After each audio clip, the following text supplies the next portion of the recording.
I had the pleasure of being invited onto the first time I think they've had a live podcast at the security event with the lovely Marie. Now, I used to work with Marie back in Norway when I was on the Vista team, and Marie was heading up the marketing department, if I was right. Oh, don't say that, because there's some amazing people in that team. Well, you were. I was doing events mostly and a little bit of partnership marketing. Yes. And Marie has asked me if I would come onto the podcast, and I didn't even hesitate. So that's what we're going to come into. We're going to go into a bit about stuff what I do, and we're going to go into a bit about stuff that Marie's been posting about the game changer. So let's get into it. I had a few people say to me, "But you should do a podcast." And I don't think I really, and I still don't really understand what that truly means, because up until now, where I've really been focusing is getting the content, speaking to people. But the next bit that I've got to very rapidly do after this is get it on a website somewhere, let people access the content and start engaging with it, and also hopefully give some feedback and keep improving. I thought it might be a one-hit wonder with this show, but I have enjoyed this so much. 100%, I want to keep going with it. I think you should, because there isn't really people tried podcasting, or there are podcasts out there, but then what they do, they start and then it slowly fizzles out. But I think the momentum that you've started with, I think it's going to be going upwards trajectory. Are you predicting good things for me? I am indeed. Getting my cards read right now. I like it. Well, look, that's the USP for this job, right? And I have to say, you and a couple of others that have really helped inspire and shape and mold this. And another one I should call out actually is Rob Evans from CSL, because he suggested a couple of the people that I spoke to as well. You were my idea to speak to you, just so you know. But the unique selling point for this, hopefully, is that personal element, right? Yes. Bringing the human value to it. I know we're, veterans. You're probably longer than me, are you? I'm 19 years. How long are you? I am 2000, so 25 years. Wow. Yeah. Are you doing Botox, or that's natural, is it? I mean, I had to get a fringe to sort mine out. But it's all natural. Naturally looks youthful. I love it. Well, what I was kind of getting, I suppose, is this community that we've got, and that people joke, don't they? Oh, it's an incestuous industry, and But I was out of touch for a while in previous role, and being back in the ranks with the people and networking with old but also new contacts has been really inspiring. And I love the fact that with this podcast, what I'm trying to do, and as I say, because of other inputs, is that the gap is what about the people behind it? And that's where that name came from, behind the screens. I know we're not all behind a screen per se, but who's behind the tech? And you're a version of that too. Like, you're bringing such a powerful piece, front end or window into what's going on with the technology in a really engaging way. Which is why I want to talk to you, because it's like, not everyone will know you how I know you. Like you say, we've known each other for years, but then we haven't necessarily engaged as such. We've stayed connected. I love LinkedIn, in case anyone doesn't know. I don't know what camera I'm supposed to be looking at, but I'm obsessed with LinkedIn. But that's how we've stayed connected. And then I've seen your journey unfold. Yes. And likewise, I started seeing your journey. Right. Yes. And so, I thought, no, I want to talk to you, because you are literally the personality behind what you're doing as well. And all I do is keep talking. So come on, talk to me. Tell me, how did you go from Vista to doing this? Great. Okay, so when I left Vista, the first thing I saw in the industry was there wasn't much training providers in the north of the country. There's a Tavcom that everyone knows, which is down in Southampton. Yes. So one of the things that I saw when I was at Vista is when I was going in to do demos to engineers or do training to, I'm talking big companies, I'd ask them, where have you been trained? And they'd say, we don't get any training. Simply, we get given the product and away you go. Watch the video. Watch the video, exactly. And YouTube wasn't as big back then as it is now. So I thought, why don't I trial training in the north of the country? So I simply started some trial advertising on Facebook. And literally, I kid you not, within a few days, people were ringing and messaging, and we were targeting different kind of industry. So we were looking at electricians. I was looking at tradespeople. Rather than looking within the security industry, I thought, let me go out a bit and look at electricians and tradespeople, telecoms engineers, IT people, and from there it started. So we started off doing just a CCTV course only, and over the years we've now progressed and developed. So we had CCTV, we had intruder alarms, door entry, access control, and we're bringing a lot more people from out of the industry in. So I say to a lot of the brands that I work with, 80% of the people that we come on our courses are not from the industry. And the brands love that because it's new people coming in, and electricians are our number one clients, IT consultants, not consultants, IT engineers. We've seen the reduction of TV, aerial, satellite. So those people who've worked with coax, who've run stuff on residential buildings, they've said, we need to retrain on something else. So they've come onto our courses. We've had locksmiths come on who are learning on door entry, access control. So key USP is basically we're bringing people out of the industry into the industry. So then to follow on to where you said, how did I get onto where I am up to now, is I think it was, I was a bit lost actually at this point. This was about 2 years ago. Two and a half years ago. Way longer than that. Wow. I was a bit lost in terms of the training business was there. It was going on, but I had no focus, and I didn't know what to do really. And I then sat down and started watching some podcasts of some content creators. And I remember it was over like about a month, and I religiously just watched every day while I'm doing work. I was working on the website, and the second I had a screen to the side of me, and I'm just watching what they're talking about and telling you how you can elevate yourself on social media. And one of them, he was saying that LinkedIn is very underrated at the moment.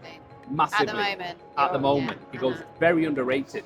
And he said, you need to start posting 3 times a week on LinkedIn, as well as all the other platforms. And I don't know if anyone who's listening, but if you try and sit down and create one post on LinkedIn, your mind goes blank. You sat there with all the motivation. You can wake up in the morning. Right, got an idea. I'm gonna do 5 posts this week on LinkedIn. You'll sit down.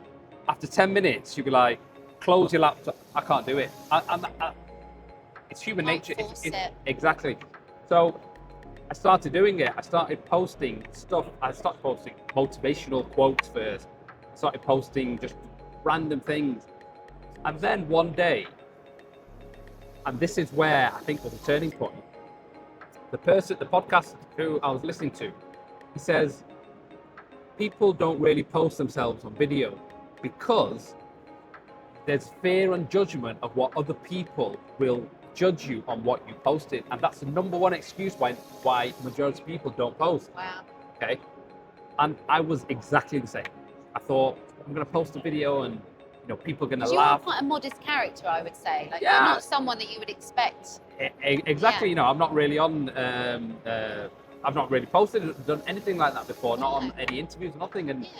And you always make excuses. So one of my excuses was, I'm going to buy a camera. I need to buy, a fancy SLR Sony camera, and then delay that, and then podcast. The person said, and this was quite true, that the camera that you have in your mobile phone now is better than what they had in Hollywood in the 80s. Wow. Right? So he goes, you've got no excuse. No. The tool is in your pocket. You've got the tool there. All you need to do is film. So I created my first video. I was sat in my car and I pressed record, created the video, posted it on LinkedIn, and it was all positive feedback. And after that, I thought, right, that gives you a little bit of confidence. Yes. So then I made another video, and then I thought, right, I can't just talk about myself or talk. I need to start talking about something. So, I picked up a alarm system. I started talking about that. Picked up a camera system. Picked up something else, and just started making content really. And more and more people were watching it. And then I thought, right, I need to I need to elevate myself a bit. So I booked a ticket because I thought, where can I get loads of different brands under one roof? And at that time, it was about November, December. And I thought, right, the only exhibition coming up is Intersec in Dubai. So this was Intersec Dubai last year. Yeah. So I booked a ticket and I said, right, I'm going out there. First time I'd been, I went out there and... Did you have to get special permissions from them to do filming or anything? No, I didn't ask anyone. You're allowed to? Because I guess really... I think, well, this is a good question, that, because... And was that with your phone or a thing? Like how, yeah. In Dubai itself, you can't go out on the streets filming people like you can here. Whereas here, there's no expectation of privacy in public. Right. So if you walk out on the street and someone puts a camera in your face, you can't tell them, stop, don't film me. Right. Because the laws in this country, whereas in Dubai, you can't do that to someone. Well, even video calling, there's laws around that as well. WhatsApp isn't working in Dubai. So, but within the exhibition, which is for the purpose of security, you can do that. So I started making content on walking onto stands, picking up products, talking about X, Y, Z, and then just from there, and where I am today. I'm not saying all that content is in one room as well. Well, and did then, you schedule it with them, or did you just rock up, or you had a few picked in? Or I just rocked up. I literally. Hi, it's me. I hired. Because you're doing that anyway, right? Because that's why we go to a show, is to say, right, so what have you got? I hired 2 photographers. Well, 1 photographer, 1 videographer, and I just started rocking up onto people's stands. Was that local people in Dubai? Local people, yeah, local. Because it was. I mean, it's more cost effective more that way. cost effective, and I don't know. Well, you probably know with Dubai now, there's so much, labor out there that there's so many different videographers you can get. And I just rocked up on stands. What was, I think, a bit of the turning point was on the second to last day.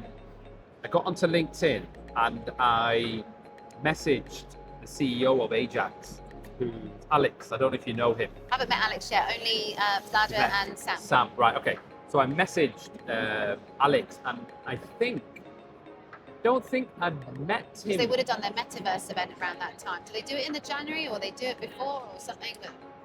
This was it was. Theirs is just before. Yeah. So I messaged him on LinkedIn, and I said, "Are you in Dubai?" And he says, "Yes." I said, "Could I come and interview you?" And he said, "Yes, 3 p.m. come to the stand." And I was like, wow. And when would you get a chance to do that? Exactly. Because you never get them in their office or whatever. With the CEO of and Ajax. with the tech in the room. And I went to this stand, met him, mic'd up, and we did about 5 or 6 questions to him. And that's such a lovely, down-to-earth guy. Right. Even though he's the CEO of a multi-million-pound company, he was on the stand. And he's like, yeah, really approachable. And I was like, wow. And after that, I thought, you know what? Why don't I ask anyone? Yeah. And why wouldn't they want to? It's not on the scale of what you're doing, but same with this podcast and finding. Why wouldn't you want to? Why wouldn't you want to come and share things? That's it. And then from there, I come back, started posting the videos, and I had enough content to last me about a month, 2 months. And then I thought, right, let me jump on a plane to Barcelona. There was an exhibition, I think it's called ISE, Barcelona ISE. Right, yeah. So I went there. That wasn't as good security-wise, but it had consumer products. Right. And I created a bit of content there. Yeah. And then came security event last year, and then started filming on there again. And then obviously we know this, certainly from coming from the inside as well, that having new innovations and so on, like often they'll build up to a show, but is it getting same for you, or are you always finding it's a case of, well, you couldn't get round to everyone at every show anyway, so do you just go, well, I'll focus on these brands for this show, then maybe I'll steer to these brands? It's a very good question. You can't I didn't even know how many exhibitors are here, but you could never do it all. You can't, and what I've found with this show, it's probably a positive, but it's going to sound negative when it comes out. I think it needs to be an extra day, just because. Now, I'm people might be listening, the exhibitors. And they're like, frozen up. We don't want to stand an extra day, and whereas but it is shorter hours here as well. It is shorter hours now. Which I like the lay-in, by the way, Tristan. Thank you very much. you remember? Well, I will bring up the name because obviously security event have knocked IFSEC out of the park. They put them to sleep. They're gone. But in the days when IFSEC used to be here, I think that was 4 days, wasn't it? It was a I Monday, think it Tuesday, was, Wednesday, and it was longer Thursday. as well. And they were longer hours. But I think, I don't know. I'm just talking from my perspective because I can't get around everyone. I'm probably being a bit selfish. I can't get around everyone in the 3 days. So, like you said, yeah, I have to focus on certain brands which it's more that I have a passion with, because Right. what people come and say to me is when they see the videos, they say you've got passion in what you're talking about. It's not just saying It's not forced. it's not just saying this is an iPhone, and I'm saying, you know, this is the iPhone 16 Pro. You can do And it's X, got Y, Z. this. So I have to like the product or believe in the product for me to talk about it. That's one of my, you know, I don't know if that's a negative or a positive. No, I but think it is a positive. That's the personality piece. Again, back to what I'm trying to do here as well. So are you now at a point where people are probably wanting to book you now, as opposed to you going to them? You must have and go, well, are you going to come to my booth? Like, how do you sort of make that Well, work? yes, on the content side, I get approached by quite a number of companies who say, can you come onto our booth, or can we start talking where you can start promoting our products? One thing that I am trying to limit is having have a conflict of interest, or having too many of the same products or brands together, because then it It's dilutes noise, it. Yeah, it's not creating that thing. So if I work with, let's say, I'm working with an access control manufacturer at the moment, and I don't want to start diluting with 5 other different access control But how do you manufacturers. not be biased as well? Because if they want you to come in, and then back to your original point that you have a genuine passion for what's actually topical or interesting, so how do you? What I don't do is, and people say that again in my videos, I won't say to anyone, this is the best thing since sliced bread, go out and buy this.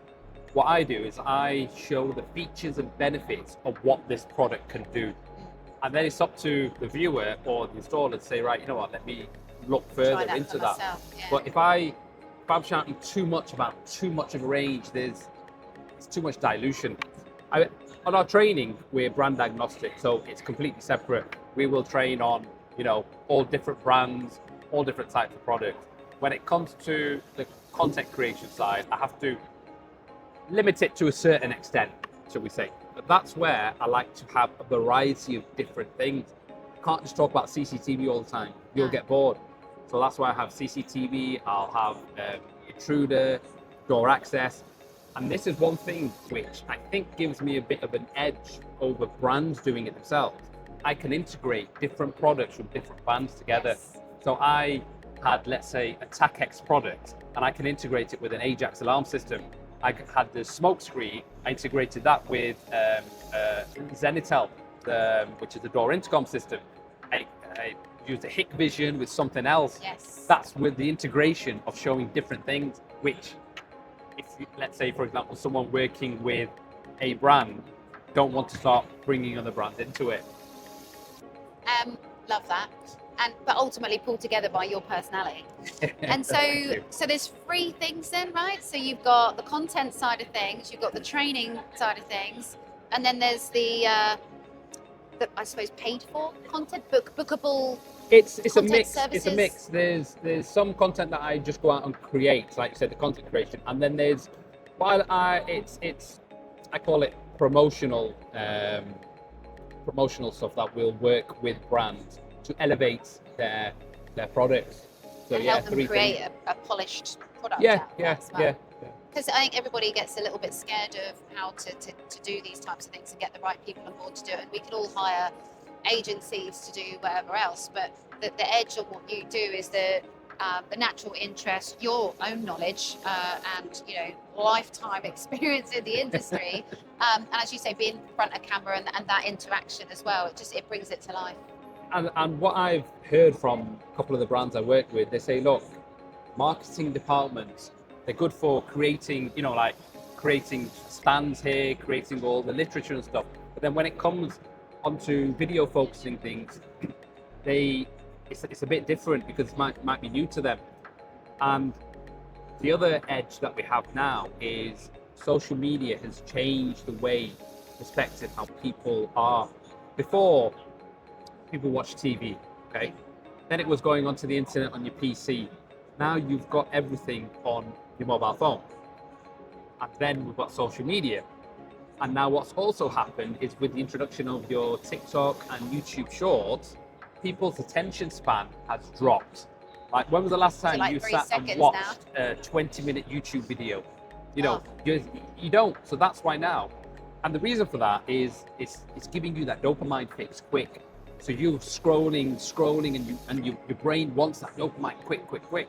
So now you have to create a video where I've only got 2 seconds to get your attention. Yeah. If I don't get your attention, I'm not gonna lie, I've already switched on.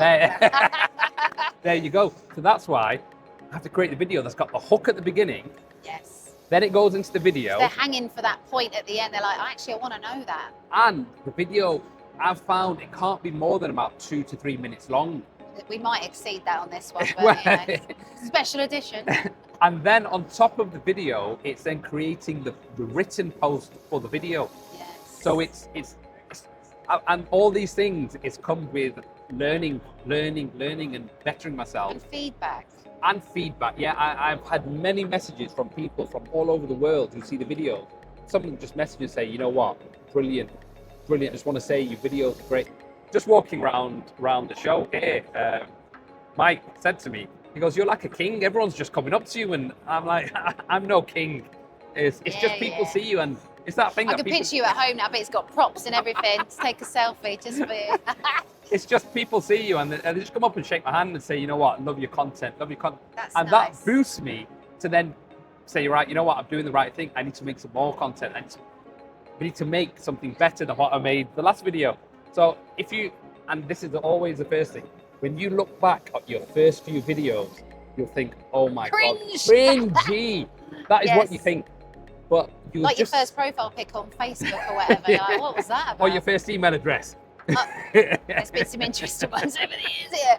So, but then as you know, and mature with technology, yeah. And how I explain it to someone is posting on social media or on LinkedIn. It's like going to the gym. Okay, if you want to get results, you're not going to go to the gym once a month, are you? Right. You're going to go once, twice, 3 times a week, and then after 4 or 5 weeks, you start seeing results, and then you know, right, I know what muscle band to focus on. I know what I need to focus on, and that's the same with social media. You've got to turn up. You've got to turn up, and you've got to consistency and content. They're the 2 things that you need. After that, everything you pick up yourself, you learn. I'm no social media master at all. All I've done, just like I said to you, I just learned it. And anyone can do exactly the same. Yes. It's just having the time to say, right, I'm going to sit down, I'm going to learn this new skill, and then building up a bit of confidence and going out to the world. Bit like what you've done now is from when you used to work in your corporate games, you weren't really posting on LinkedIn for yourself, were you? No, it's being a brand ambassador, I suppose, what for their you've voice. created now is your own personal brand, which you didn't have before because your shell's opened up. You know, when have you ever heard of a live podcast at an exhibition take place? I'm sure it probably exists, but personally, in a security event, has it? No. So, and you're bringing people onto here, and they're sharing their stories with you. It's just elevating you to the next level. It's so inspiring to meet all the different personalities. Like, even though you and I know each other from before, who would have thought that we would actually be having this conversation though? And like, the human connection is so powerful and empowering.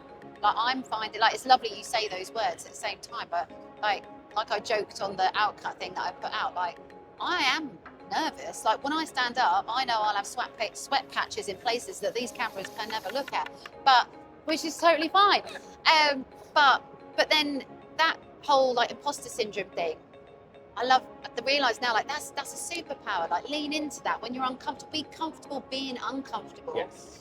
And the learning bit, I would say, definitely for me, I wouldn't say I did bad at school. I didn't get a degree. I didn't go on to do, I wouldn't have been good in a exam environment. So learning for me was a bit. I didn't go to university either. I didn't get a degree.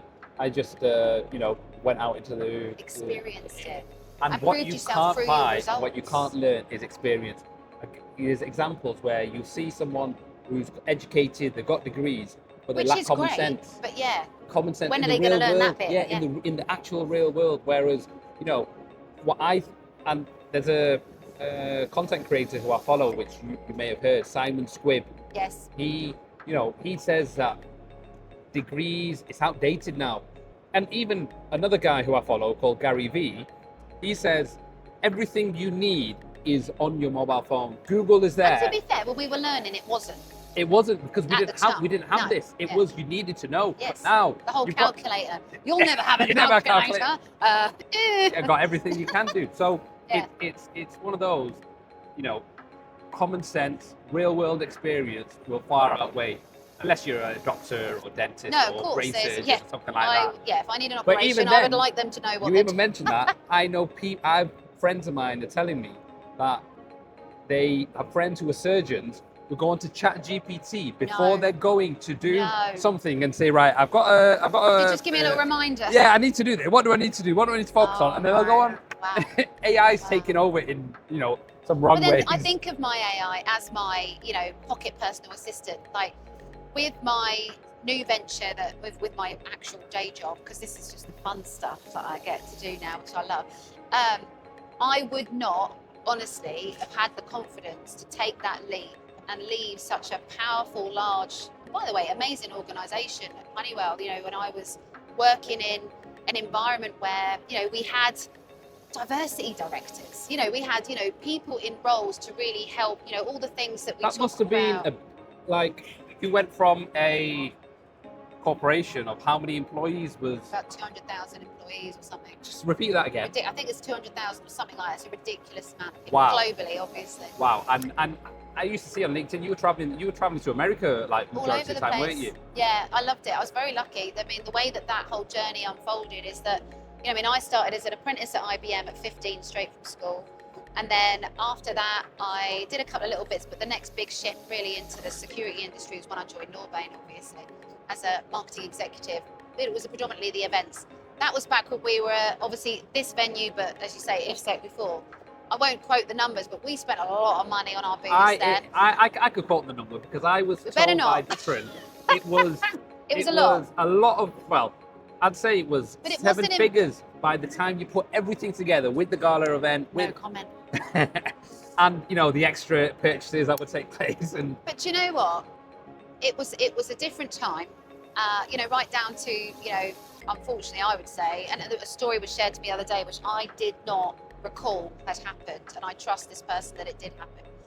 And I think about, we're jumping around a bit, but like at that Norbane time, doing shows, big shows here, having our on-stand coffee machine, having a jet ski, women in leotards, you know, a bar Double-decker upstairs, stand. and double Yeah, decker. yeah. Can't even remember the footprint that we had. I mean, but it was amazing. Yes. And you know, we did a lot of business there, and it was the way to do it. And you know, but I love the fact that the show here, they cap it. It's not about who's got the biggest booth. It's about the content, people connecting, and I love what the security show have done it. But probably forgotten even what the question was. But the journey that, you know, kind of went through and getting into the security industry was like, yes, Norbane, that was it, Honeywell. So the only reason I even got into Honeywell was that I didn't necessarily go to them. It was, I actually went to an agency, a marketing agency.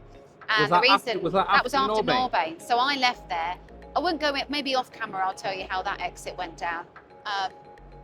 Yeah, we'll do that off camera. But anyway, I went to a marketing agency, and because I was doing brand marketing, we called it Norbane Media. I don't know if Caroline still calls it that, but we were doing some great initiatives with the manufacturers.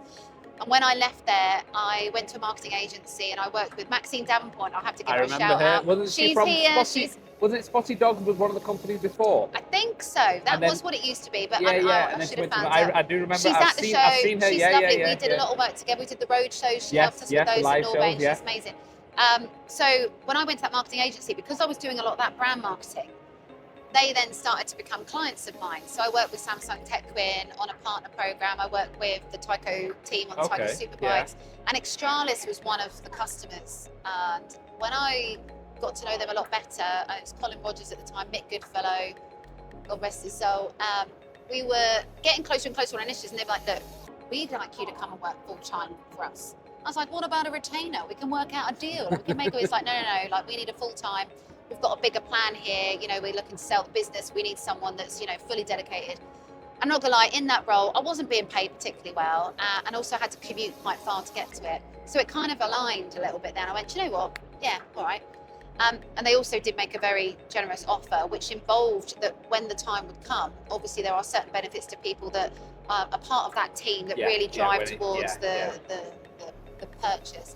And that was another trade show that was really fun to do. So it was at IFSEC. The way I did that booth, we did the Titan robot. That was me, if anyone remembers that, when we had the Titan robot going around squirting people in the face with water and doing it. Was so great. It also miffed off a few of our fellow exhibitors, but do you know what? Crowds, it was great fun. And I got a high five from my CEO then. I remember thinking, I wish you hadn't done that in front of everyone, but actually that really was a high five moment. But anyway, but what happened was we went from, and I'm be careful here because I don't want to fully unveil where I'm at yet because things are still a little bit under wraps, but when I went to them and then eventually Honeywell purchased Extralis. So that's how I even got into Honeywell. Now, if I had applied for a role at that point into Honeywell, I wouldn't actually have gotten an interview because I don't have a degree.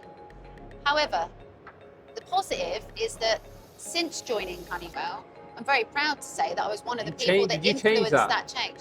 So now, and I wouldn't say, by the way, that it was that Honeywell, the team that were there, were even against it. It was just one of those legacy things that, you know, the job description always just had it in there, and no one had maybe just challenged it or needed to challenge it. So, and much like they employ doctors and others, so of course there is a place for certain roles that need it. But it was actually the CMO at the time, Bill Kirkus, that stepped up and said, actually, I agree with what Ree says. I support that. And so an announcement went out to... And how long did it take to actually affect that change? I mean, once I had that conversation with him, within a couple of weeks, it was like, wow. You know, so, you know, things, I think when, you know, an organisation gets behind you and having that executive leadership, it was just a case of, well, yeah, and they just got it done. So I was very proud of that, and that was pretty awesome. Also, a lot of other great stuff at Honeywell. I mean, they gave me that global opportunity, which I'm really grateful for.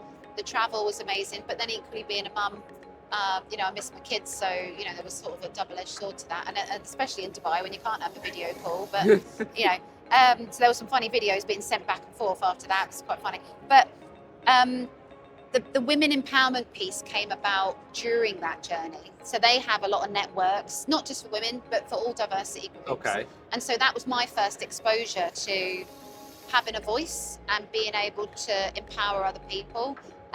There were some other great people in the business, in like for instance, even though I would maybe sit on the women's network, I was asked to come and speak on the Asian network because I had struck a great mentorship between me and one of the people on that. You know, so we were sort of crossing over and empowering each other and helping each other.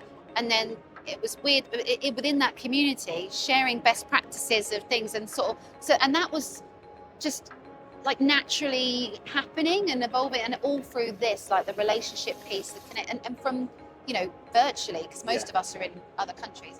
And then the voiceover bit started happening, and that only happened because they used to joke, "You're the voice of Honeywell." I'm not. Thank you for, you know, so many things I want to say, but I won't say. But anyway, so it only happened because our creative director at the time, David Bataya, he went, we need an English accent. It was nothing to do with Marie Tyler. It was just, we need an English accent to do a BBC type headline with an English accent.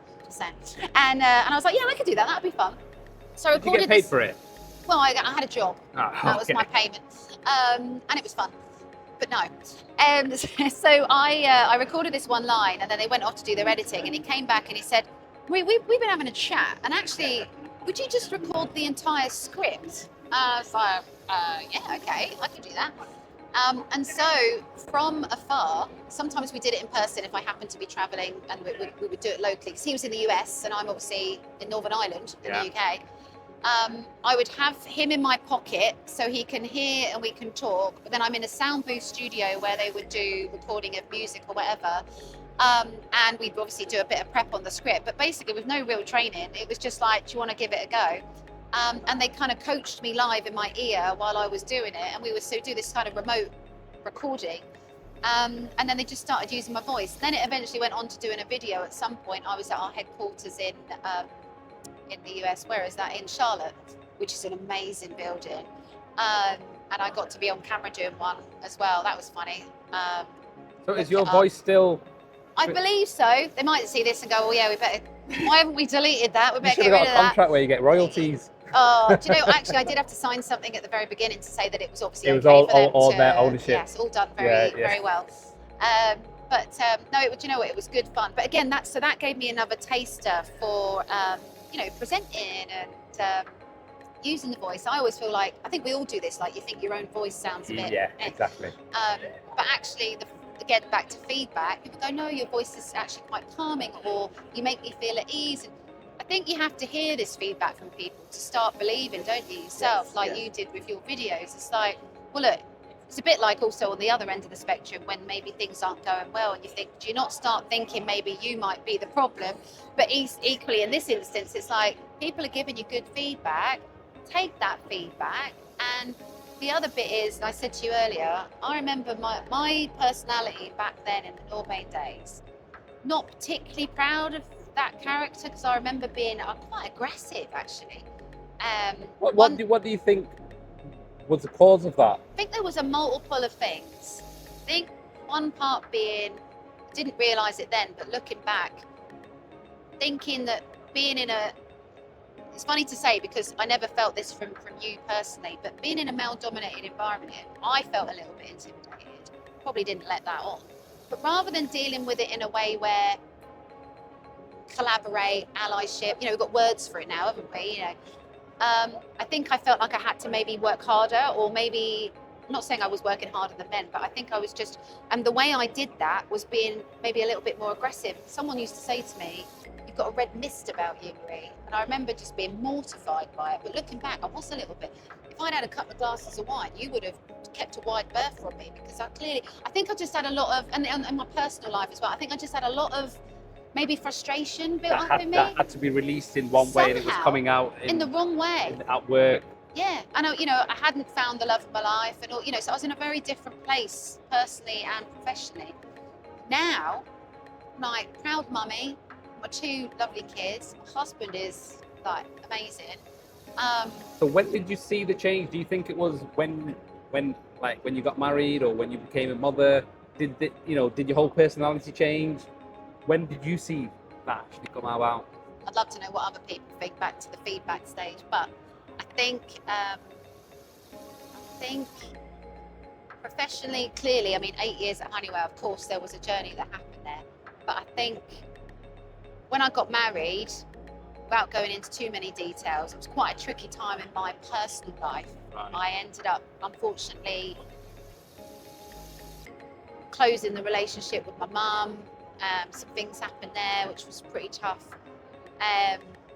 My husband empowered me to sort of face up to things that I maybe thought that I wasn't allowed to. Right. Maybe. So I was being empowered personally, even though it's a sad outcome.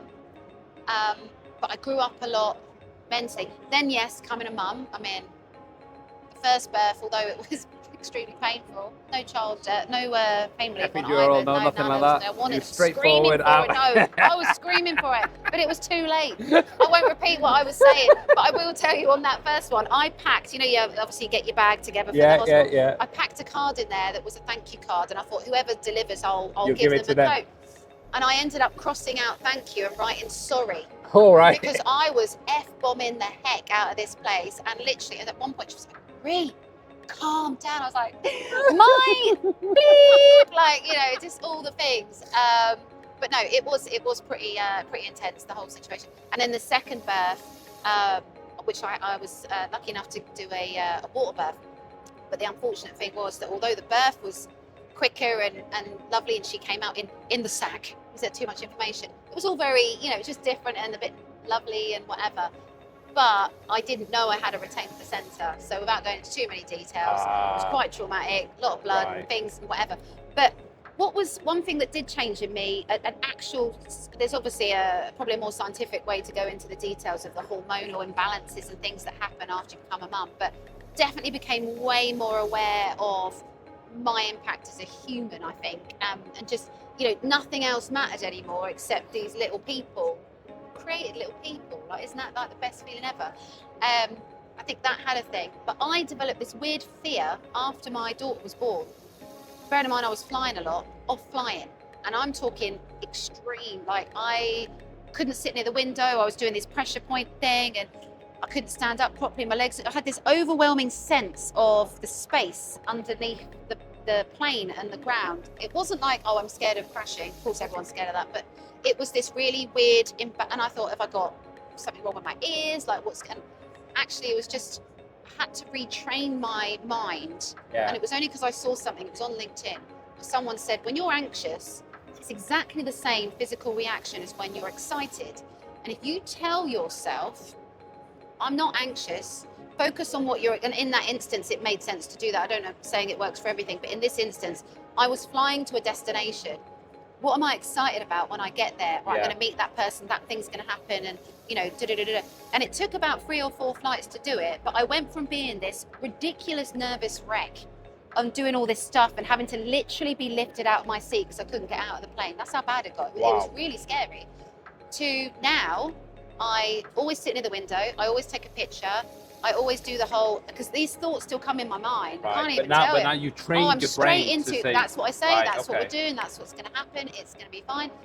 I know I'm rambling on and it's not even the bloody question, but what I was sort of getting at is like the power of your mind and like bringing it back and reflecting. And I reflected on how I was. I don't like all the ways I was. I'm inspired by meeting other people and going, I want to be like that. That's exciting to me. Or they made me feel good. I want to make other people feel good. Like it's so, like it mirrors. Like a couple of people I was interviewing today, and it was funny. I arranged to meet this one lady, Katrina from Voltex, and because she has a story to tell. She said, "Do you mind if I bring Lauren?"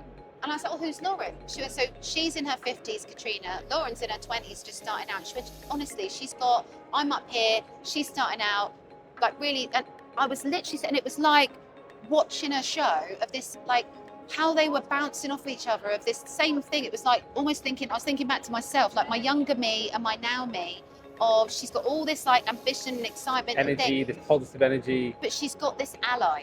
Yeah. Katrina. Yeah. Who supporting her. She literally is like basically admitted that she sees her successor in this young woman.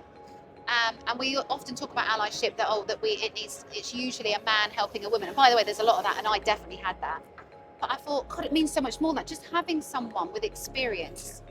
And I think back to that Marie with the not experience to who I am now. And there's always that question, I need to ask you it, because we've made this way about me for the last X amount of time. It's what would you say to your younger self, or what advice would you give to your younger self? It's to, don't judge people, be open, lean into the experiences. And guess what? If you don't know, that's okay. Because we're not supposed to know everything. And by the way, it's in a phone anyway, so we know that. But yeah, I've gone way off piece, mate. I'm so sorry. That's what the beauty of the podcast. That's, you start one question, it just becomes like spiders web. I think we could set up a whole bunch of episodes. We should just, I'm even thinking, I love the fact that we're just chatting. Like we could maybe do a few, like maybe we'll do one a month. What do you think, audience? Let us know. That pick a topic and me and you could just chat about it. Just throwing it out there. It would actually be a good idea. Yeah. We're a bit of a good double act, don't you think? Question I've got for you, right, is... Have I not talked enough? You're a bit bored now. I know. I think this is the question that everyone's going to be asking, or everyone's waiting to ask you, is you're teasing everyone, okay?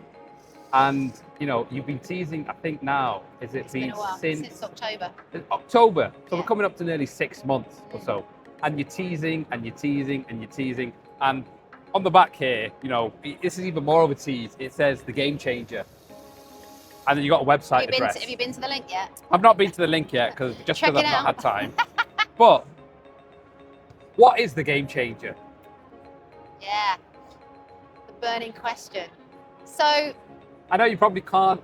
Well, I can, and it's not that I can't. Just so you know, like no one forced me to necessarily do it this way. But what I would say is, and some people do know, right? Because I've had some amazing integration conversations with people, and I'm happy to share some of it. But I suppose what I'm deliberately doing is create an anticipation, but focus on the value, focus on what is in it for the customer, focus on the integration partners that we are powering up with what we're doing and what we will be doing. The Game Changer is actually the name of the product that's being launched. Okay. Officially, that is what the version is going to be called, the Game Changer. And the reason for that, my board that I work with are very much focused on, it will only be that. Is it actually, we've got this checklist. Is it a disruptor? And why and how? Have we proved it is with our existing customers? Because by the way, the company is already very strong in Europe. It's only now that we're launching in the UK and the US. And if anyone wants to talk to anyone in the UK, you just have to come to me for now. Sorry about that. And also, because we have that existing customer base, we've been adapting and evolving in an environment that isn't just us saying this is what we think you need, that we're actually hearing it directly from them too. So the Game Changer itself, happy to say, it is an AI cloud remote monitoring platform. Right now, as you will have seen on my LinkedIn, I've been very focused on central monitoring stations specifically because they are our target audience. I'm also very excited about the feedback I'm already getting from them, which is not even actually the Game Changer version yet. It's the existing platform that we already have. They're already, it was actually Rob that said when I spoke to him, he went, wow, I can see why you call it a Game Changer. I went, that's not even the Game Changer. That's just what we're doing right now already in Europe. So I've already got a number of great brands here that are in trial right now with the existing platform. So they obviously know who it is because they know where I work. But for the wider industry, I'm just loving keeping the anticipation because do you know what? It doesn't matter who they are. What matters is what they do and the value that they bring. And they'll see if they go to the link www.the-gamechanger.io. I'm building up to a virtual launch event, which will be on the 3rd of June. And that is when I will, not just me, but we will formally announce what the Game Changer is. And I will finally be able to update my LinkedIn and proudly state the company name that's on there. But what's really exciting about it is the people behind it I've worked with before. And there's a lot of kudos behind that with the brands that they're associated with, which I'll happily talk to people about directly if they don't already know. But just to help keep the anticipation here, I won't name drop any of those things. But it genuinely is a game changer. It genuinely does bring great value. And this character that is there, who I'll unveil more about, is going to be a very big part of the content that you'll start to see unfold as we build up to it. Is that enough of a... I think that's I'll tell you everything off camera, mate. I can't wait. Is it June the 3rd you said then? June the 3rd, yeah. June the 3rd, so we'll look pressure's forward on to now. Got to finish the website. Don't even get me started. There's a lot going on at the minute, but we'll be fine. It'll be great. Yeah, so there you go. Great. Wow, what are we saying? We talked for too long. Probably should start wrapping it up. What do you think? Nearly an hour. Is it an hour? Yeah. We didn't even get to talk about you properly. Well, we talked about We what did you're doing. half. Yeah, we did a bit of this. I feel like we could do another one. I think we could do not just one, a couple more. We should do it somewhere crazy, like on the Dubai. top of a building. Shall we? Shall we actually? We've got to wait till January. Or you think, no, why do we have to wait for Intercept? We should just go to Dubai. I mean, we'll figure it out. Look, we've just both said, though, we love feedback. So anyone watching this or listening, we love feedback. Don't be mean. No one likes a meanie. But, you know, constructive is also fine. I've got to say, it's been absolutely wonderful. You know, and that hour has just flown by like that. It's been brilliant. And I can't wait until we speak again. Me too. Thank you, mate. Thank you. Woo! Yay! Could you just take some Hello.